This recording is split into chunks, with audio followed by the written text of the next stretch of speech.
But I wouldn't want to try to live with like weak people in the hard times. Like I don't want any women or children or like dogs or anything with me. It's got to be like me and the boys, you know? Just me and the boys doing guy stuff in the wilderness. We see girls. Guess what? You're a slave now, and you have to do all the cooking and all the cleaning. And I'm bored of you. Go do all the hunting. You've just gone full circle back to the problem we started with. No women. So I have to cook and clean. We all have to cook and clean. We're going to find like a lady boy. He's going to take care of that stuff for us. Now we've invented just a weird cult. Kyle, like the road. It's going to be just like the road. It's going to be like the road. Kyle's talking about, that he doesn't want to like pull the train in the apocalypse. Dude, nobody talks about how nice it is when your kids become adults. Like at this point, if Hope drops her phone and the glass breaks, that's somehow not a Woody problem. Yeah. It is glorious. Like it used to be everything she broke or burnt or tore was something I had to fix or buy new. Now she's a self-sustaining adult and I like it a lot. I just don't want the the problem of dealing with having women and children around that people are going to want to steal from me. It's like, okay, so now anytime anyone sees us, I have to fight to the death. Good to know. Because if it was just me out here, I might be like, hey, bro. Hey, I got a gun. Yeah, I got a gun too. Let's just keep them low, right? Keep them in our pockets, hands where we can see them. We're good, right? Hey, I got canned goods. You got a water filter? All right, I'll give you a dog chow for a water filter. Let's go. It's on the ground right here. Yeah, put yours on there. All right, walk around in semicircle. See you later, sir. And we like watch each other sneakily as we go away. But if I got women, you're missing out on an opportunity. I can't believe you're so short-sighted. You should be like, you got canned goods? I got 27-year-old female tit still perky. We could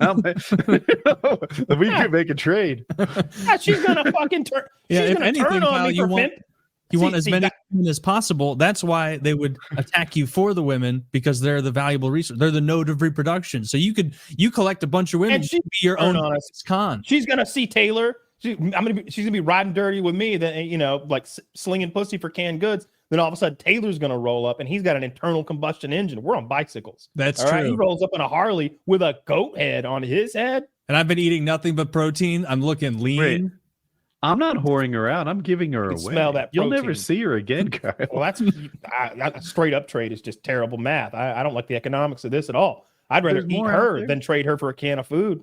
Oh, I didn't think of that. She is right up. Can of food. Oh, I'm going to be cannibalizing right away. I'm going to go right to the cannibal stuff. No, yeah. I would hold out. Big brain move, Kyle. Yeah, dude. If you broach the cannibalism issue and you like start eating people right away, like there's nowhere to go but down. You have to give yourself a point of. Excuse me. Do you remember how Vigo looked in the road? How wasted away he was? How weak? And do you remember what the cannibals look like? They look like frat bros. Okay? I mean, I guess if that's the situation we're looking at, I was thinking more EMP. There's still like deer and shit to eat. Obviously, I will eat people if there's nothing else to eat. Little known fact: deer way faster than women. It might be hard. Slightly to find better drivers. Yes. Yeah, I wouldn't want any dependence in that. That's always the concern whenever you watch a show like that. By the way, anyone who hasn't seen The Road, very dark post-apocalyptic story of Viggo Mortensen's character and his son trying to survive in this horrific post-apocalyptic wasteland. It's based on a book by the same name. It's also very good. I don't remember liking it. You liked it? I think McCarthy wrote that book, right? Like something McCarthy. I think he also wrote. That might be the guy who wrote Blood Meridian. Norman McCarthy, I think, is the writer. I liked the movie. It was McCarthy. I googled it for you. Thank you. I liked the movie, but I found it to be rather depressing and sad.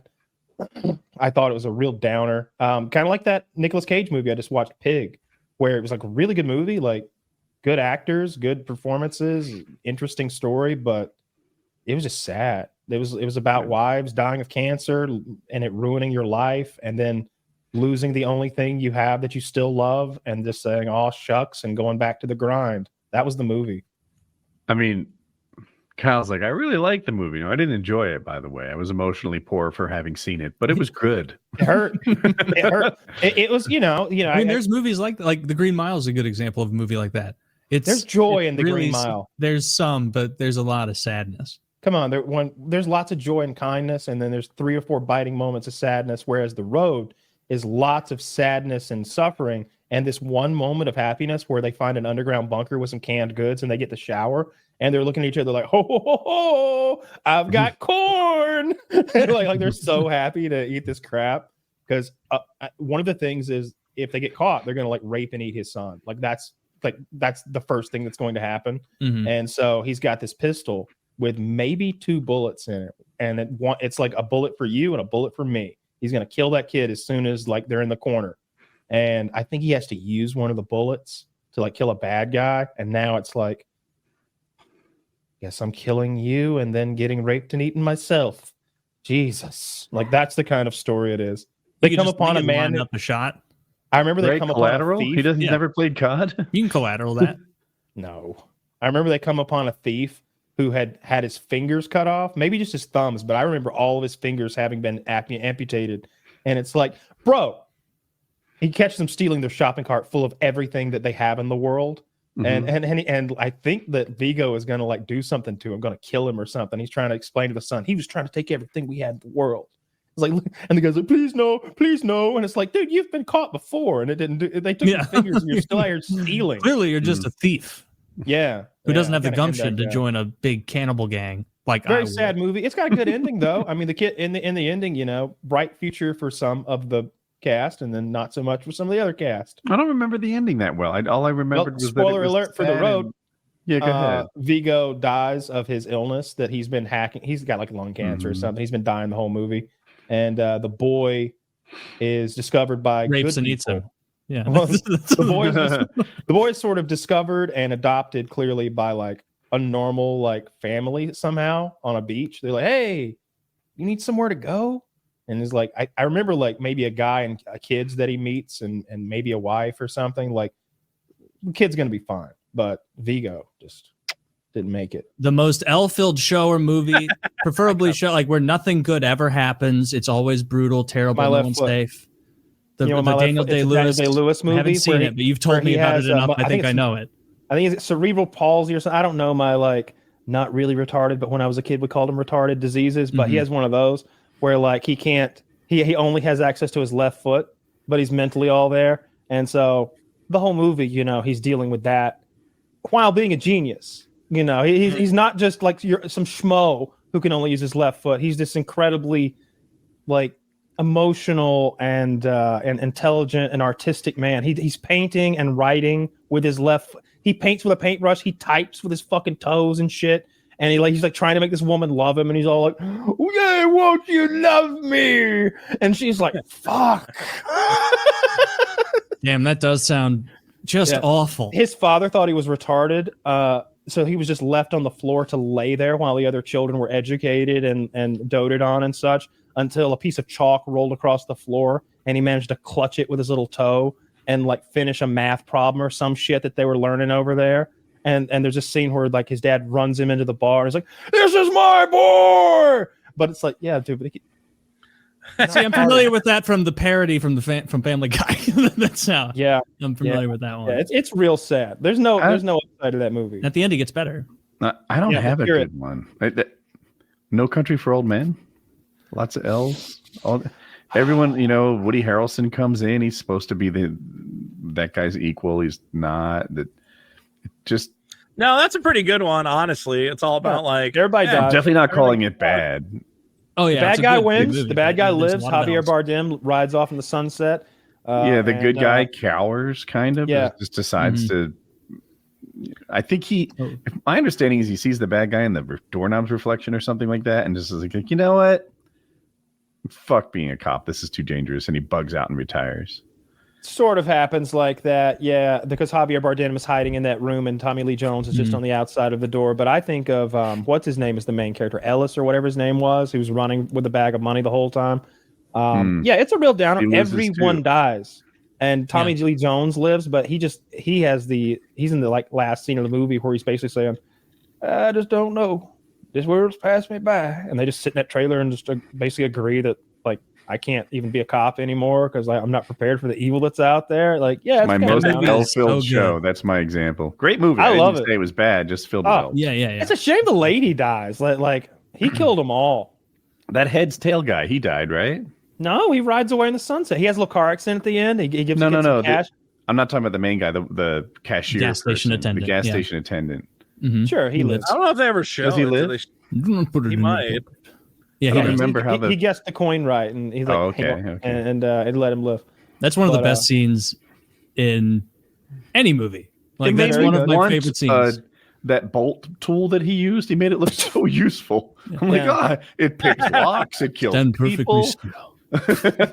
Yeah. I think I liked his shotgun. I think he had a Mhm. Remington 1100 with a suppressor on it when he walked into the hotel room and shot those Mexicans up. And I can always picture that scene where he points it at the guy's face and then reaches and grabs the shower curtain and slowly slides it over so he's not going to get hit with the blast. And then they're going to tink and just blood. That was some cool shit. He shoots that guy's arm off when he's reaching for the gun. Just Remember that? complete, and it that's what a shotgun would do to your arm at close range. It just cripple it and mangle it up so it's not usable anymore. Dude, I want to rewatch No Country for Old Men. That I'm with movie you, is yeah. so fucking good. So Yeah. good. The It is a pacing bit is of a- great. I like how slow it is off the start. The third act, I don't like how it ends. Gets It's a little not how sad. I would have Fair. wanted it to end. It's how How the would you book have ended. ended it, Kyle?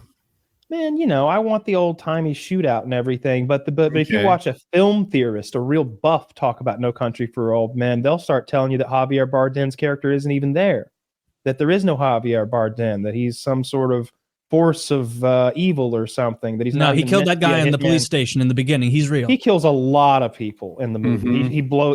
He kills the guy who gave the. He gave the I'm I'm Mexicans- mixed on the ending. Remember, Like he comes you, in, Kyle. shoots the guy. He gave the Mexicans a transmitter. He thought that more hunting, would be. That's ridiculous. You picked the tool for the job. Yeah. I'm with you The that guy's like, I see. the ending wasn't perfect. I agree. Like something Yeah. about it, I just couldn't put my finger on it. It seemed unfinished, even though I guess if you look carefully, there's a reflection in the doorknob or Fizzles. something. And he just decided to bug out of there and retire. But that is a fizzle. I agree. And Not on the not other just that hand, interaction, but our main character with the bag of money, he fizzles. He gets killed off screen by Mhm. the gangsters with his wife in front of her. We don't get to see him. He doesn't get to defend himself. We don't even get to see it happen. We are told about it.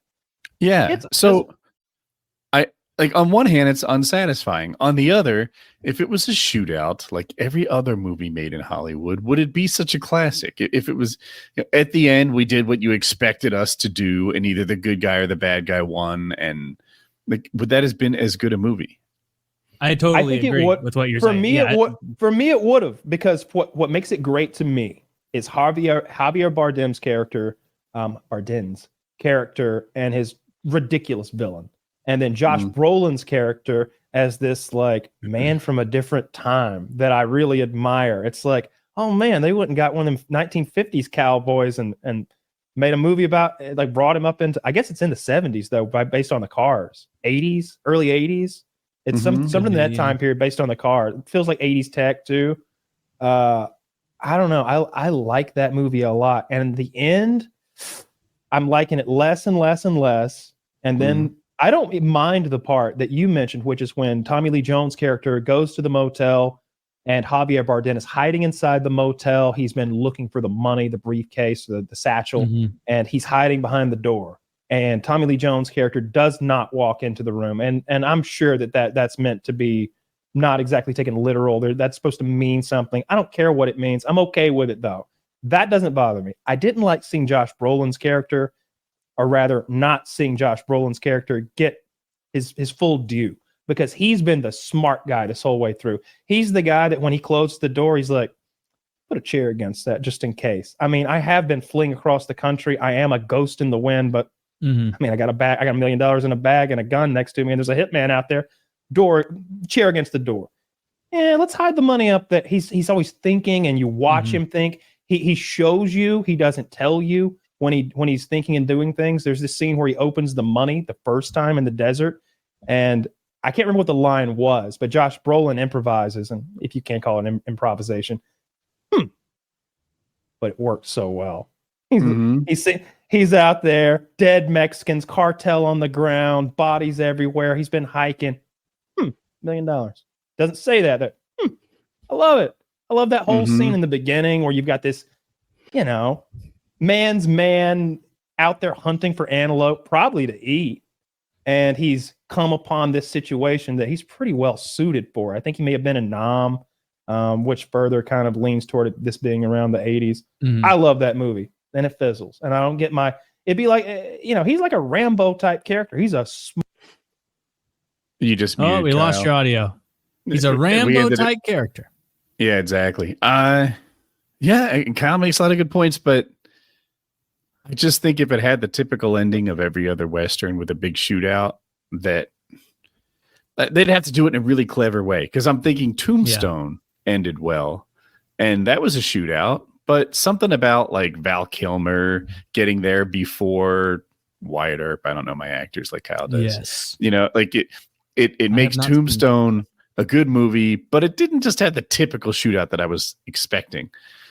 No Country for Old Men would have had to do something that I can't think of. I don't Tombstone know what that is. had 3 or 4 great shootouts. You've got the shootout at the OK Corral. You've got when Wyatt Earp walks on water across that creek and breaks the ambush apart, turns the table on the others. And then you got when Michael Bean's Ringo gets surprised by Val Kilmer's Doc Holliday showing up at the old oak tree.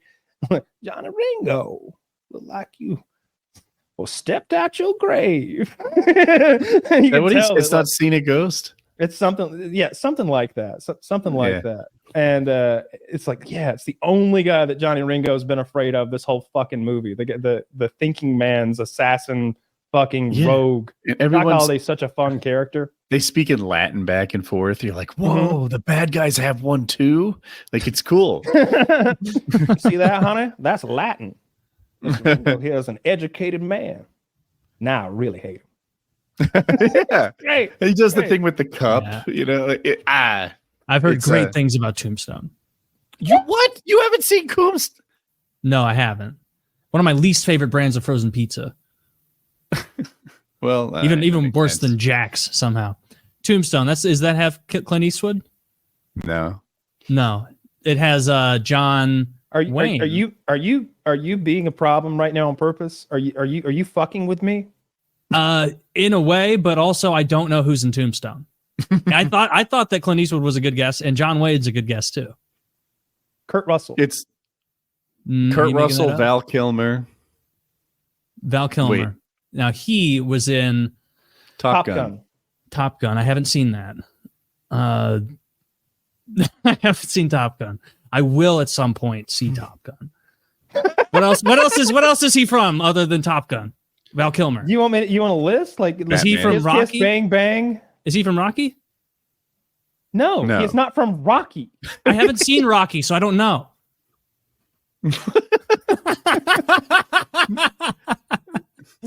All right. Now he's kidding, right, Kyle? No, I haven't Kyle, seen Rocky. I haven't seen any of them. He hasn't seen Rocky. He hasn't seen No. any of them.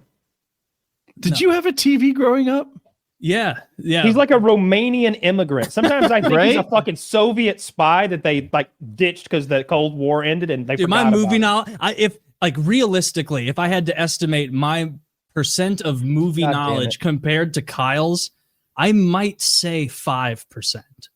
God Like damn it. Kyle Yeah. really may have seen 20 movies for Not- every one I've seen. Not only has Kyle seen a lot of movie, but he has somehow they stick in his memory. his better recall than is most. excellent.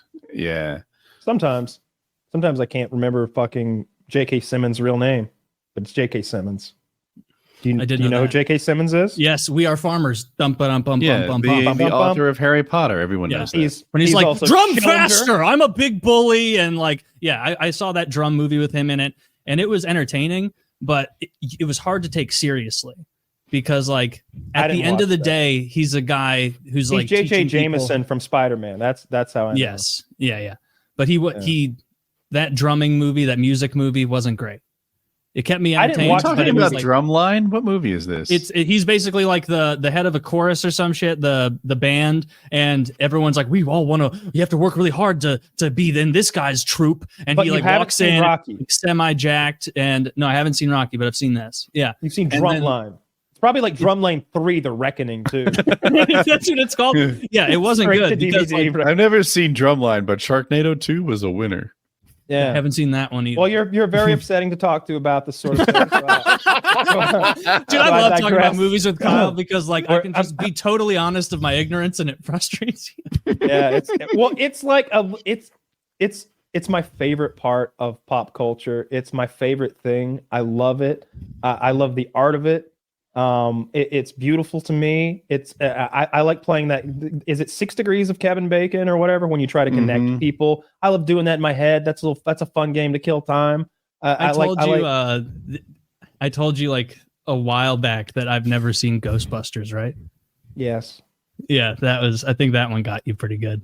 So everybody's finally seen the Joker. Yeah, I went yesterday afternoon. My predictions were spot on for how much Kyle would like the movie. I knew it. Jazz hands for that. Yeah. So I want to, I guess it's most recently in your mind of the three of us, kind of lay out your take. Like, what'd you like? I'm going to try. I won't do any spoilers. That's what I was exactly going to ask. Yeah. Yeah, I won't do any spoilers. And if at some point during us speaking about the movie, we feel like a spoiler is required, we'll definitely give you that, like, hey, we're about to say a thing, kind of warning. I want to talk about some spoilers at least. Sure, yeah, but we'll warn people before that happens. So you know, I'm the kind of guy, I don't watch trailers at all. I had not seen the Joker trailer. I had seen that clip of him dancing down some stairs, and that's the only impression I had from the movie. That and what Joaquin was going to look like in the makeup. Joaquin deserves an Oscar for that performance. He carries the entire movie, not just because his performance was so strong, but because he's on screen in 95% of the scenes. It's very rare that there's a scene that is not entirely him. Maybe it's 100%. I mean, it's 95 to 100% just Joaquin on screen the entire movie, and I feel like it borrows some things from a couple of other movies, like the movie Falling Down, the movie Taxi Driver. Taxi Driver, for sure. Yeah, if you've ever seen Falling Down, it's a similar kind of thing where a guy is having the worst day of his life, and it just keeps getting worse. And it like he starts off in traffic, having just been fired from his job, and the traffic's so bad, he just goes, you know what? Fuck it. And he just gets out of his car and walks away and begins the worst day of his life. That just more and more horrible things happen to him until he snaps. I need to watch that. You've never Good movie. He goes to a fast food restaurant and he's like, why doesn't this burger look like that picture? And it makes him crazy. Carry on. Michael Douglas. I don't know. Yeah, it's Michael Douglas and Robert Duvall. Two of my favorite actors. But yeah, Joker. I've always been a fan of Joaquin, you know, Signs and Gladiator. Yeah. And that recent movie he did, You Were Never Really There, I think is the title, something like that. That was good. He went under one of those Christian Bale type body transformations, 100%. Like it's absolutely comparable to what Christian Bale has done with, you know, going from Batman and The Machinist and American Psycho with that up and down craziness. Because he was big and bulky and like he had a very similar body type to Taylor has a year and a half, 2 years ago. And now we see him and he is so emaciated. He looks like a Holocaust victim at times. Oh, he looks dangerously thin. Dangerously thin. When he's bent over, you can see every vertebrae in his spine. His shoulders are poking out in ways that you don't ever see shoulders poke out outside of like Holocaust victims and people who have been starved, unintentionally. And that's just how this guy looks. And man, they explain why the Joker is the Joker so well. Because the Joker is such a maniacal, anarchist character that you're like, well, there's plenty of crazy people in our day-to-day lives who have bad things happen to them. Why didn't any of them become a Joker? Nobody's ever had as many bad things happen to them as Joaquin Phoenix has happened to him in this movie. It's like every day, at least two of the most horrifically embarrassing and life-crushing things happen to him throughout this movie. Embarrassing is a good way to describe it too. Like I've just thought in terms of like terrible and horrible and sad, but like, yeah, humiliating things happen to him all the time. And I think I said it when I like spoke a couple sentences about it a few PKNs ago when I saw it. But like 15, 20 minutes in, I was thinking in the movie when I was watching it, like, I don't know how they're going to make this any sadder for this guy. Like, this is already really fucking sad. Like, yeah, he's, if you don't want spoilers, you should probably skip this whole section because I'm going to slip up at some point and say something. But Okay. I think he deserves whatever the biggest prize is, Oscar, Emmy, Best I don't best know. acting Oscar. Yeah, I- because he was fantastic. I went into this conversation being like, man, people are going to fuss at me because I'm going to be the odd man out. Movie was, I was going to go too hard on it.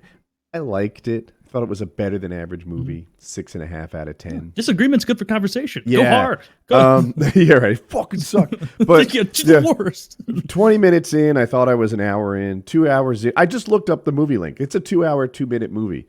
I thought it was 3. This movie dragged on hard. And I like Kyle, I didn't see any trailers going into it other than what he looked like, and I saw him walk.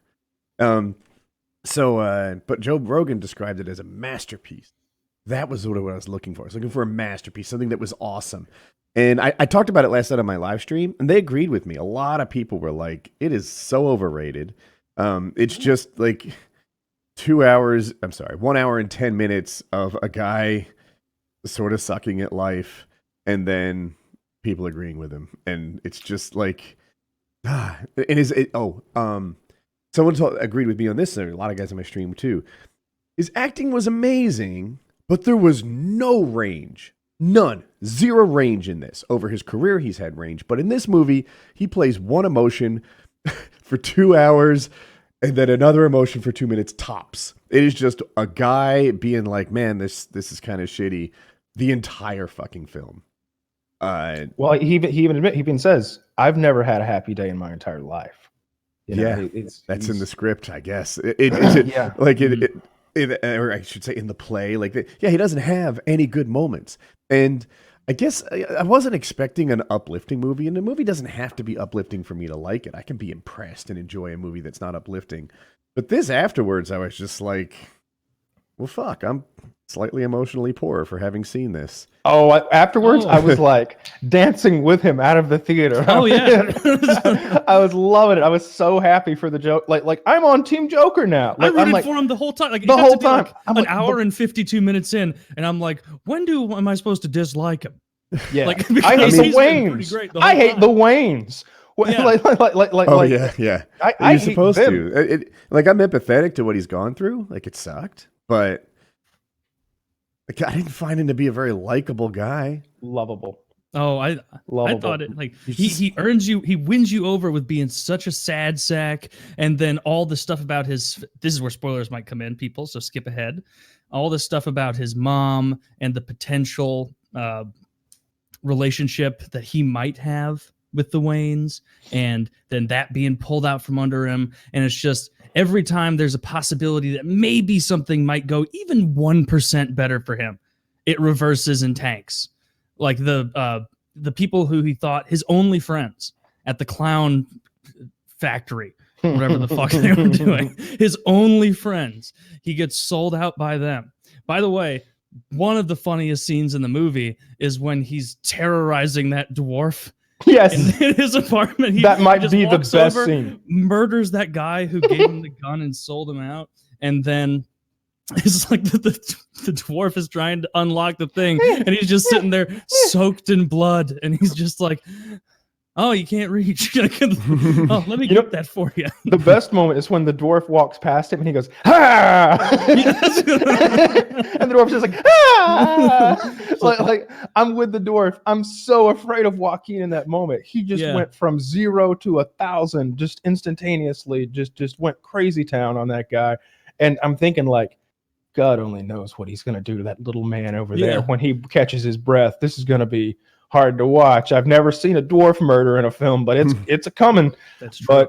But he just lets him off the hook. I gave it. I'm thinking like a 9 out of 10 for the movie for me. And Joaquin's performance was one of the best performances I've ever seen. Just I believed that he was that guy, he made me empathize with him. He made me feel really sorry for him and understand like where he was coming from with his ridiculously insane thoughts and opinions on the world. Joaquin's performance was great in that he hit the bullseye for what the movie required, but the movie required, it was just 2 hours of the same thing again and again and again. Joaquin having his rough days. And I think that was kind of necessary to drill home what drove him to that. Like if it showed Heath 2 Ledger was days way of better him. as a Joker. Well, they played very different Jokers, and Yeah. I liked this movie more than the Heath Ledger Batman and Joker movie. Heath Ledger. Yeah. Heath Ledger was great. He was, but it was a totally different kind of Joker. Yeah. This was like, if there was gonna be a Joker character in real life that started going bananas, this is the way it would happen.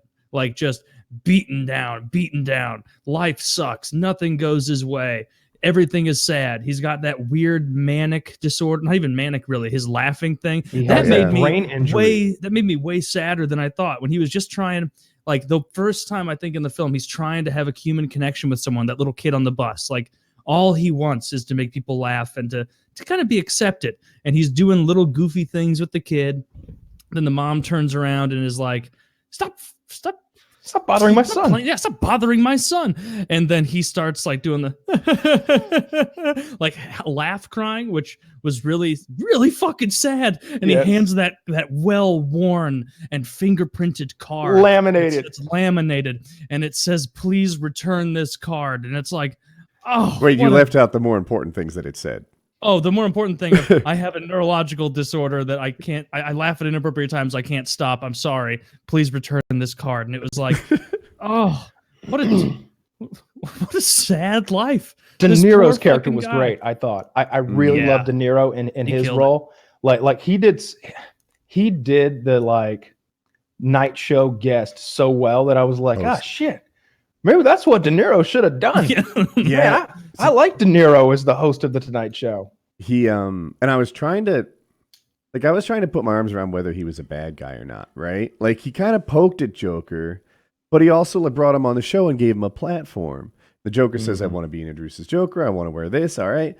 And I'm not going to drop the super spoiler, but Joker wasn't happy about his treatment by the guy, but also like, he kind of just gave you a platform. You made your bed on this thing. Well, yeah, De Niro's not an evil guy, but he's also not a nice guy. You know, he's definitely part of that system that has been bullying and knocking Joaquin down. And you know, he's invited him on the show to mock him further. He's like, remember that guy we had a big laugh about next week? Let's just get him in here and let's laugh right in front of his face. Let's just laugh in his face. That'll be even better. That's the only way we can one up ourselves from last week. We got to have him here to mock him to his face. That's what was coming. Yeah. You know, and he realizes that like on the way out and in the middle of the interview, and that's why like there's spoilers all throughout this.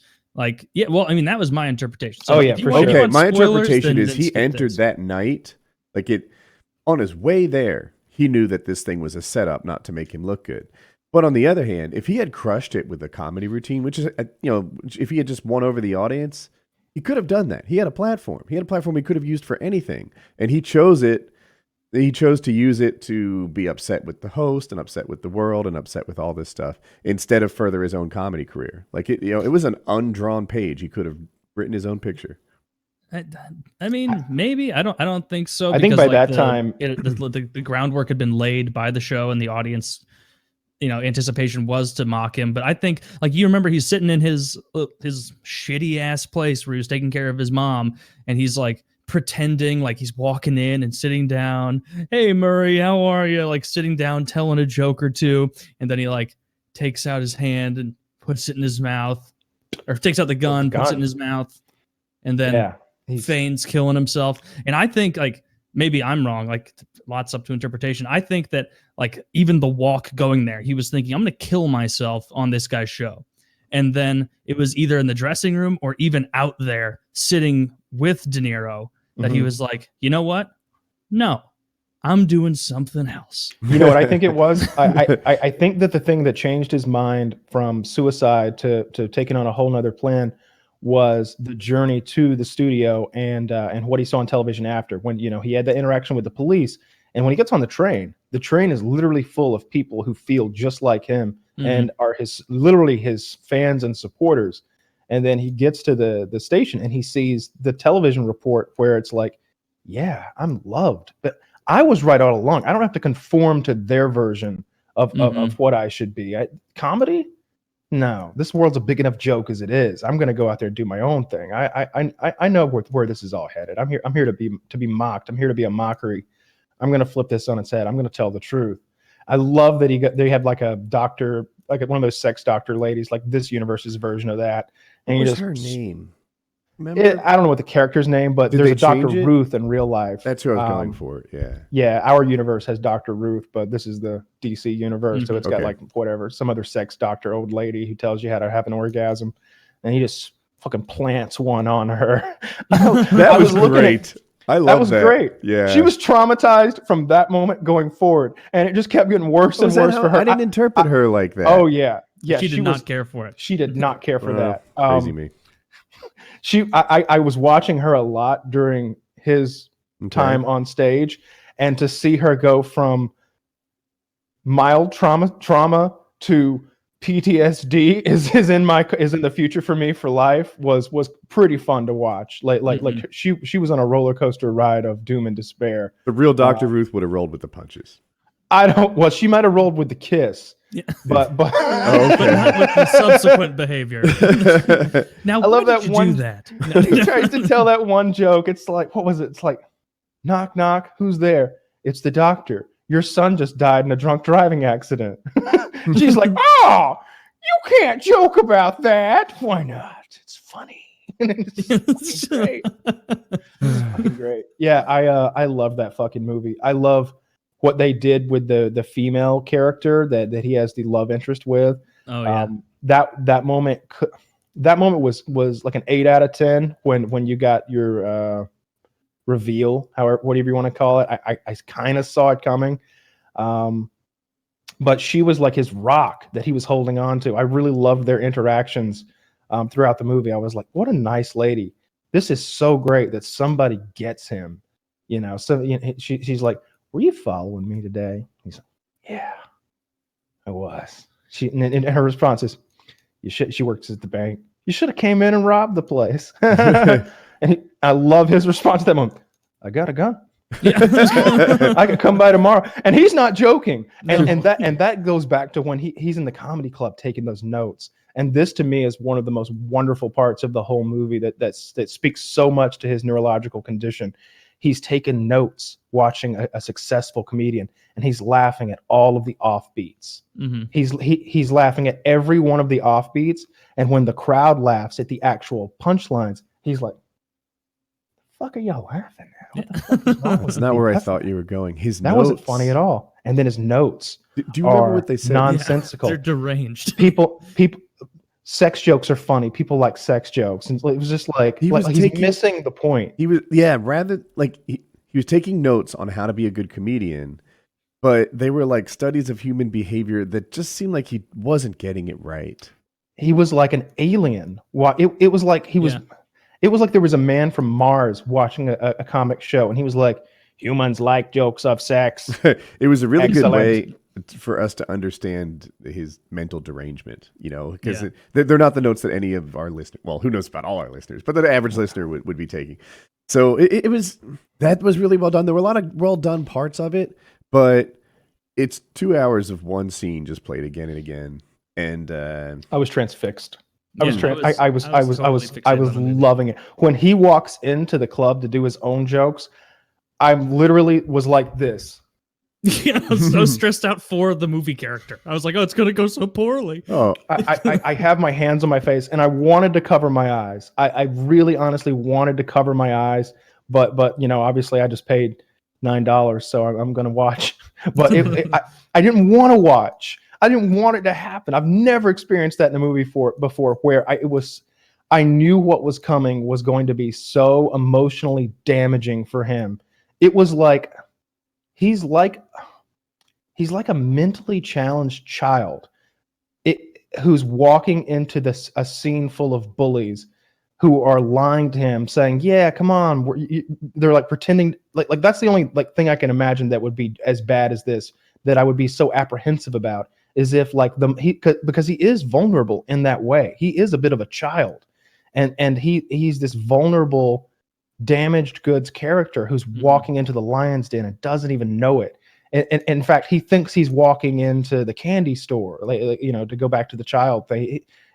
He's being. You say he's like a child. To me, he's in desperate need of a friend. He really, really needs a friend.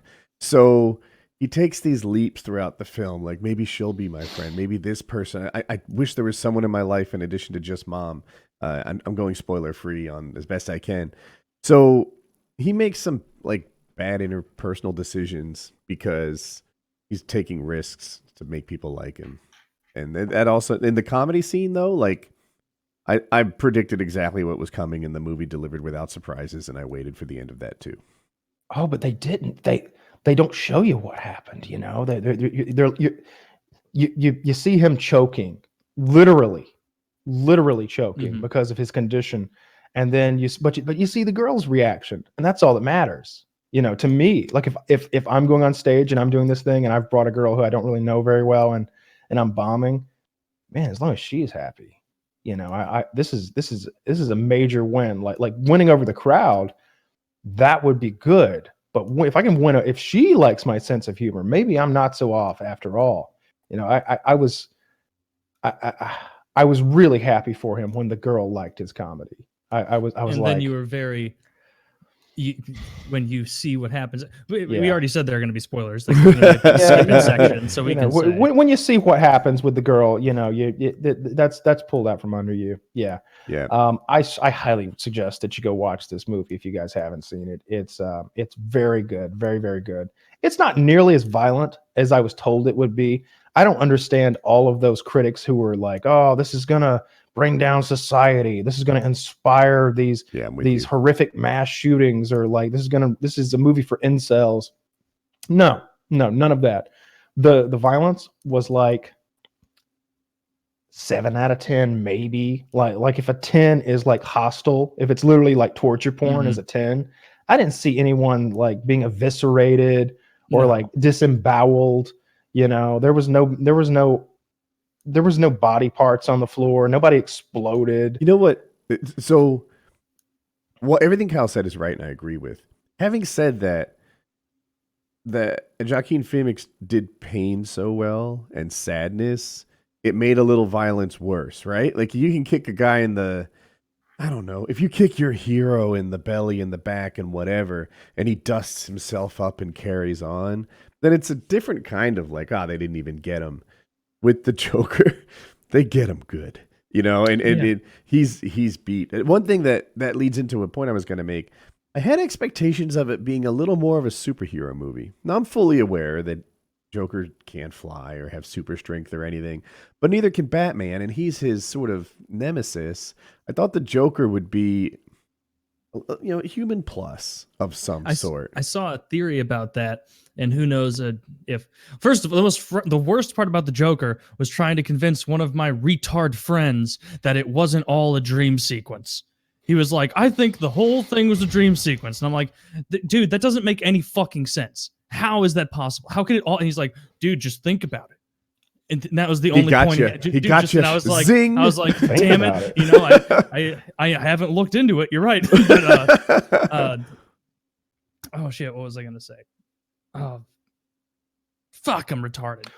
Dream sequence, it was in a reference to me saying Joker's not a superhero. Oh, the theory that I saw that I thought was kind of interesting was, and this is spoilers, people. So at the final part of the film where he is in the cop car and the crash happens and the other clowns pull him out and whatever, I heard people saying, and then you see the big bad clown who saved him get out, go to the alley, and that famous scene happens with the Waynes as always.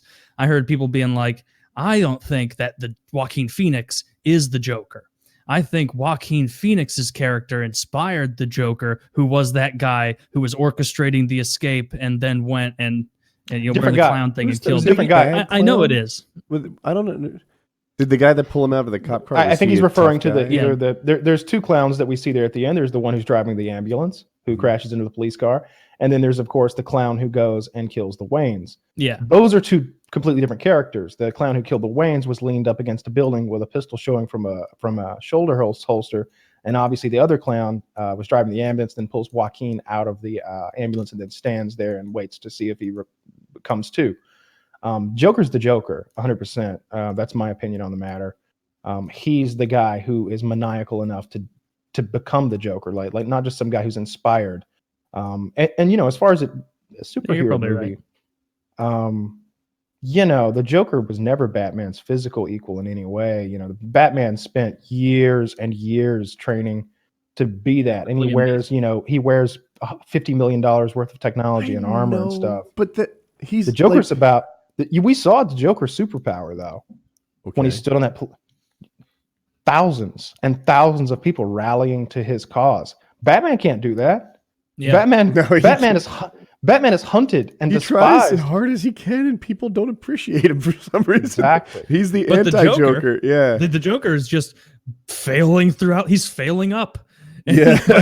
Yeah, that's kind of funny when you think about it in that lens. And I know he was never Batman. He didn't have the suit and all that. And he wasn't his physical equal. I follow.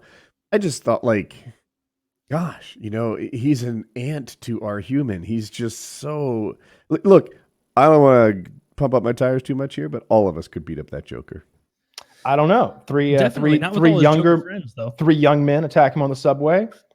They didn't come out too well for them. Every situation they were doing fine at first. At first, you know. He had a gun, Kyle. That's the Joker. The Joker always has a gun. And that's some why henchmen, he's you know, and not in the look opening at that scene. You know, every scene he's in, after those kids beat him up, he comes out physically on top. That gentleman who's in his apartment is an enormous human being. You know, it didn't matter. It ended with that man's head splattered on the wall over and over and over and over. That was a brutal scene. That guy towered over him. Like I don't know how large that actor is. I'm familiar with that actor. I've seen him in a few other things. I think he was in the season of that. The guy from SNL who does the Barry. I think he was in a season of Barry. I think he's like the Albanian mob leader or something like that. That guy's enormous compared to Joaquin, who isn't a giant man by any means. I would guess he's like 5'10" or something. And in that movie, 140 pounds? If that, yeah. Soaking wet. Yeah. It's shocking. I think that, like, the superpower of Joker is the unpredictability and the mayhem and the quick escalation of situations. He's an agent of chaos. Yeah. He's an agent of chaos. He's completely unpredictable, but at the same time, he has a plan. The plan just doesn't make any fucking sense to the rational mind. You know, if you go back through the comics and look at some of the stuff he would do, he breaks all the rules that even a comic book villain would normally not do the things that he does. Like in I can't recall the name of the graphic novel, but you know, he goes. Were you familiar with Commissioner Gordon? You know, the guy he goes and kidnaps Commissioner Gordon's hot daughter. And he shoots her in the spine, first thing. And then he strips her naked and starts taking pictures of her all crippled and naked. And then he's got the pictures there to show Commissioner Gordon while he's tied up and going through this like crazy maze of insanity. That is not nice. And then Batman sees it, and the Joker's like, Joker wants Batman to kill him. He's like, it's a win for him if Batman will stoop to his level finally and murder him. That's how much of an agent of chaos he is. Like a win for him is if Batman. That sounds really great. I wish that was in the movie. You're gonna have to kill me, or I'm gonna keep licking my chapped lips. Yeah, and I'm stressing. I'm over focusing on like for the purpose of discussion, the parts I did. I like the movie. It wasn't a masterpiece, and I felt like the movie was the same thing for an hour and 50 minutes, and then it ended. I thought it was 10. so different in tone and pacing of movies that you usually see that it kept me really engaged. But you guys, before the show on Thursday, you guys should both see the Joker movie or just Joker.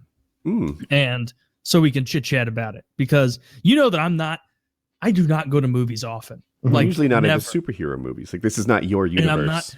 No, not at all. I do like the Batman universe more, because it's more just like, they seem like most of them are just like regular, just deranged guys or guys with a lot of money. I know there are also superheroes. See, I don't even know enough. I'm already out of my depth. Okay. With one sentence into talking about the DC Joker universe. hooked you. But Joker, was really fucking good. Like part of it was like all the media freaking out, being like, I hope nobody shoots up the Joker movie. Because if someone were to shoot up the Joker movie, it would be terrible. I'm literally man. And then like you'll see like nobody organically is talking about doing this, but it's like CNN and WashPo and these like it's the stupid shit where like mainstream media will be like one person will take a Tide Pod and then they amplify it, and then it becomes a thing, and then they look at that their own reaction causing something and go, the newest craze, snorting condoms. Yeah. One person now, snorted a condom. only one man had done it in southern Utah until we put him on the news. Now, it's all over the place. But, like, the way they were, like, the mainstream media was spazzing out about it, like, this is, it's so dangerous. This is terrible. I'm like, man, if, like, all these mainstream media outlets that I fucking hate this movie, I'll probably like this movie. And so I went and saw it, and I won't spoil anything, but I thought it was the best movie I've seen in a long, long time. Joe Rogan called it a masterpiece repeatedly. It's so fucking good. It's the kind of movie I like. Like it had the same kind of pacing as No Country for Old Men. Very slow burn. It gets like really deep inside you. You're marinating in the feeling and the emotions of it the whole time. And Joaquin Phoenix, unbelievable. Like he really makes you feel for him, even though he's this, fucked up guy.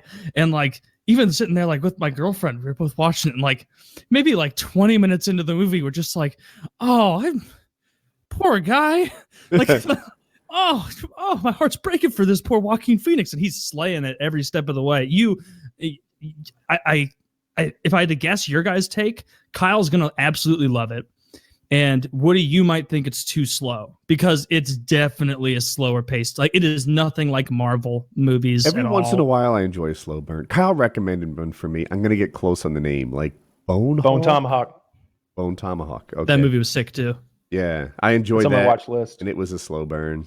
But I think you both like it. Yeah. If you've got good so I love dialogue, but it's got to be good dialogue, and like I feel like Tarantino has that down pat, but I really like old timey Western guy dialogue, like when they're just shooting the shit around a campfire or something like that. If it's meaningful, yeah, and like if they say some cool shit, like I don't know if Clint Eastwood's sitting there with Morgan Freeman and he's like, "Remember that Drover I shot through the mouth and his teeth come out the back of his head?" And Morgan Freeman's like, "Yeah," and he's thinking like, "That was fucked." Yeah. Clint Eastwood was just like, he didn't do nothing to deserve that.